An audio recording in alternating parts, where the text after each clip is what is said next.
Chandragiri cable कारमा 60 जना देशभरि नै खैला बैला केबल कारको डिब्बाभित्र रुवावासी। काठमाडौँको चन्द्रगिरीमा रहेको केबल कारमा आधा घण्टासम्म 60 जना मानिसहरू अडिएर तनावमा परेका छन्। मंगलबार दिउँसो करिब 3 बजे केबल कारमा चढेका 30 जना कारभित्री तारमा अड्किएको थानकोट प्रहरीले जानकारी दिएको छ। मानिसहरू केबल कारको डिब्बाभित्र तारमा अड्किएपछि रुवावासी समेत भएको थियो। केबल कारमा 60 जना मानिसहरू अड्किएपछि थानकोट प्रहरीका डीएसपी दिल्ली नारायण पाण्डेले आफै उद्धारमा खटेका थिए। केबल कारमा प्राविधिक गडबडी भएपछि केबल कार बिग्रिएर 60 जना मानिसहरू केबल कारमा झुन्डिएको थियो। प्रहरीले समयमा उद्धार गरेपछि ठूलो दुर्घटना हुन सक्ने पाएको थिएन। अब आउनुस् अर्को समाचारतर्फ लागौं। युवतीमाथि भएको छ हामीले सबै पीडितहरूको घटना इतिहासको रेकर्डका संकलन गरेका छौं। हामी भावी पुस्तालाई यो यथार्थ छाडेर जान चाहन्छौं। कम्तीमा मरेपछि भए पनि न्याय चाहन्छौं। यो पुस्ताले बाँचुन्जेल सामाजिक रूपमा अपमान दिएर अभाव र कष्टपूर्ण जीवन बाँचुन्जेल परे पनि भावी पुस्ताले भए पनि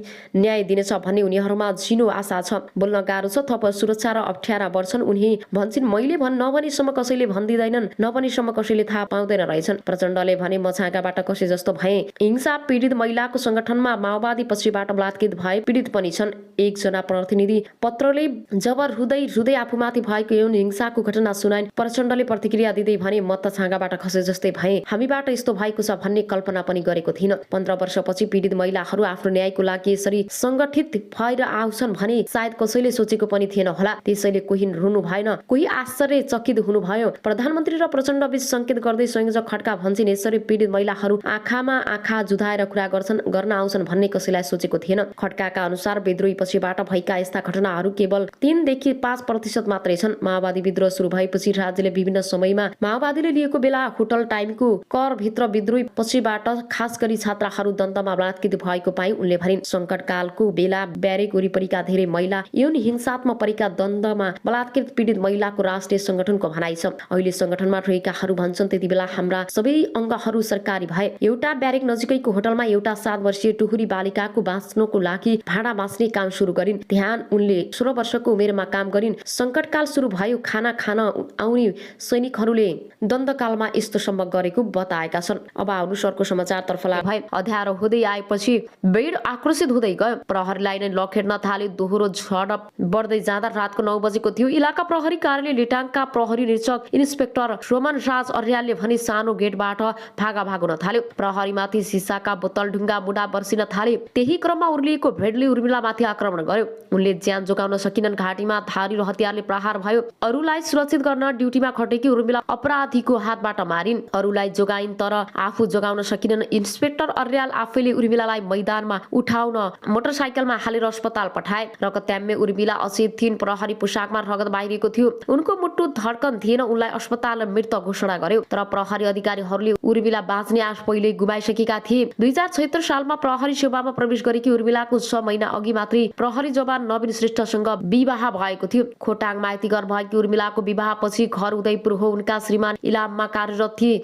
उर्मिलाका दाइ पनि प्रहरी सेवामा मोरङ कार्यरत छन्। अब आउनुस् अर्को समाचारतर्फ लागौं।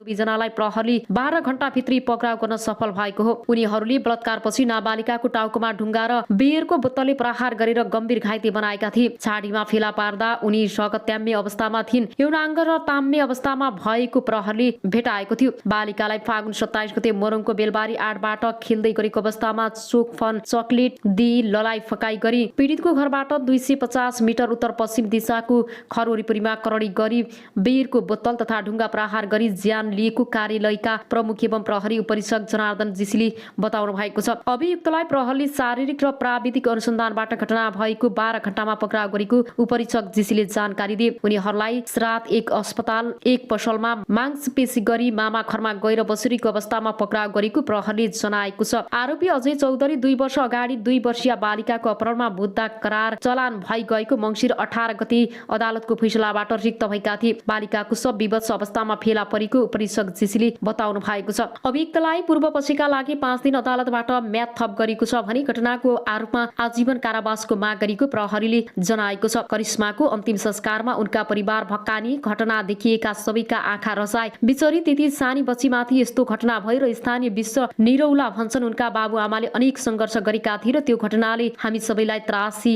दिएको छ। अहिलेसम्म आमाको होस खुलेको छैन र राजकुमारका छोरा केही समय यता बिरामी छन्। 2 छोरी मध्ये 1 जना शारीरिक अपाङ्ग विकलाङ्गता भएकी छन् र उनी बोल्न सुन्न सक्दिनन् र काममा नगएपछि राजकुमारलाई आफूसहित 5 जनाको जीवनको धान्न धौधौ भएको छ। गाउँका महिलाहरूको समूहले चन्दा उठाएर उनलाई सहयोग गरिरहेका छन्। समाज सञ्चार जगत र बुद्धिजीवी उद्योग व्यापारी व्यवसायी पनि सरकारको तर्फबाट धन्यवाद ज्ञापन गरिएको लेख बताए। सबै मुलुकहरूसँग मैत्रीपूर्ण सम्बन्ध कायम गर्ने नेपालको परराष्ट्रिय नीतिको मर्म अनुरूप छिमेकी राष्ट्रहरू लगायत अन्य कुनै पनि राष्ट्रका विरुद्ध नेपाली भूमि प्रयोग हुन नदिन नेपाल सरकारले प्रतिबद्धता व्यक्त गरेको उनले बताएका छन्। त्यस्तै देशको आर्थिक विकासमा सहयोग पुगाउनेमा मित्र राष्ट्र, दात्री निकाय, क्षेत्रीय एवं अन्तर्राष्ट्रिय सङ्घ संस्थाहरूप्रति पनि सरकारले आभार व्यक्त गरेको छ।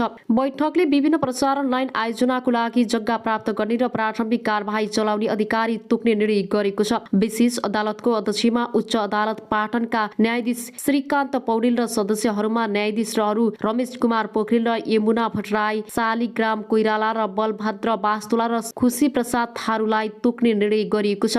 त्यसैगरी राजस्व न्यायाधिकरण काठमाडौँको कानून सदस्य एवं अध्यक्षमा उच्च अदालत पाटनका न्यायाधीश टेक प्रसाद ढुङ्गानालाई तोक्ने निर्णय भएको छ। खानेपानी महसुल निर्धारण आयोगको अध्यक्ष एवं सदस्य सिफारिस समितिको सदस्यमा भूपेन्द्र प्रसाद आर्यलाई नियुक्त गरिएको प्रवक्ता कार्कीले जानकारी दिनुभयो। सरकारले भूतपूर्व ब्रिटिश गोर्खा सैनिकहरूलाई सम्बोधन हुन बाँकी रहेका मागहरूका बारेमा संयुक्त अधिराज्य सरकारसँग वार्ता गर्न संयुक्त अधिराज्यका लागि नेपाली राजदूतको नेतृत्वमा नेपाली प्रतिनिधि मण्डल गर्ने निर्णय गरेको छ। अब आउनुहोस् अर्को समाचारतर्फ लागौं। अमेरिकाबाट जहाज चढेर नेपाल आइपुगी 7वटा साँढे। अमेरिकाको सिकुबाट प्लेन चढाएर ल्याएको 7वटा साँढे 3 दिनको हवाई यात्रापछि शुक्रबार काठमाडौँ आइपुगेका छन्। गाईको नस्ल सुधार तथा दूध विकासका लागि कृषि तथा पशुपक्षी विकास मन्त्रालयले खरिद गरेको 7वटा साँढे नेपाल आइपुगेका हुन्। 23 फेब्रुअरी अर्थात् 11 फागुनमा अमेरिकाको सिकागोबाट हिँडाइएको उक्त साँढेहरू कतारको राजधानी दोहा, भारतको राजधानी नयाँ दिल्ली विमानस्थल हुँदै 3 दिनको जहाज यात्रामा काठमाडौँ अन्तर्राष्ट्रिय विमानस्थल आइपुगेको मन्त्रालयले अन्तर्गतको नेपाल लाइभ स्टार सेक्टर र नोभेम्बर आयोजनाले जनाएको छ। भारतको नयाँ दिल्लीसम्म कतार एयरबेजमा ल्याइएका साँढेहरू त्यसबाट भने नेपाल एयरलाइन्सको जहाजमा चढेका थिए। नेपाल ल्याएका साँढेहरूमध्ये 2वटा शक्ति 100% शुद्ध होलिस्टन जातका हुन् भने 5वटा 100% शुद्ध जर्सी जातको भएको आयोजनाका अनुगमन तथा मूल्याङ्कन अधिकृत डाक्टर केशव भट्टले जानकारी दिए। शुक्रबार आइपुगेको साँढेहरू अहिले काठमाडौँमै आइसोलेसनमा राखेको र केही दिनमा पोखरामा रहेको बिर्री उत्पादन केन्द्रमा पठाइनेछ। कृत्रिम गर्भधान मार्फत नस्ल सुधार र दूध उत्पादन बढाउन 170 वर्षपछि स्केलमा पहिलो पटक 100% शुद्ध साँढेहरू नेपाल ल्याएका छौं। यस राष्ट्रिय पशु प्रजनन कार्यालय पोखरामा लगेर नस्ल सुधारमा प्रयोग गरिनेछ। भट्टले अनलाइन खबरसँग भने जङ्ग बहादुरले 1907 मा ल्याएपछि पहिलो पटक अमेरिकाबाट साँढे ल्याई आयोजनाको दाबी छ। नेपाल ल्याएका मध्ये 2वटा साँढे शुद्ध होस्टेल र 5वटा जर्सीका साँढे हुन् र 10 देखि 12 महिना उमेरका यी साँढेहरूको कुल 2300 किलो छ। साँढेहरू नेपाल ल्याउन मेडग्रम नामक सप्लायर्सले ठेक्का पाएको थियो र सिकागोदेखि पोखरासम्म पुर्याउन कुल 1,30,00,000 सप्लायर्सले ठेक्का पाएको आयोजनाले जनाएको छ। दूधका लागि किसानले व्यावसायिक रूपमा पालेको गाईमा उन्नत जातको नस्ल सुधार गर्न यी साँढेहरू ल्याएको भट्टले बताए। राष्ट्रिय पशु प्रजनन कार्यालय पोखरामा यी साँढे मार्फत संकलन हुने बेरिय स्थानीय नेपाली गाईलाई क्रस गराउँदा 50% सम्म गुण सर्छ। यसले हाम्रो गाईहरूको दुग्ध उत्पादन क्षमतामा बढ्छ र अनुगमन तथा मूल्याङ्कन अधिकृत डाक्टर भट्टराईले भने 18 देखि 21 महिनाका हुँदा वयस्क हुने यी साँढेहरूबाट उत्पादन हुने बेरिय नस्ल सुधारका लागि उच्च कोटिको हुने राष्ट्रिय पशु प्रजनन कार्यालयले जनाएको छ। अब आउनुहोस् अर्को समाचारतर्फ लागौं। 2वटा मोर्चाको आकस्मिक बैठक। नेपाल कम्युनिस्ट पार्टीको केन्द्रीय कार्यालय बन्द गर काठमाडौँ बस्यो र नेपालका क्रान्तिकारी देशभक्त प्रगतिशील राजनीतिक शक्ति र नेपाली जनताको राष्ट्रिय रूपमा अस्वीकृत विरोध र देशव्यापी सङ्घर्ष गर्दा गर्दै पनि देउवा सरकारले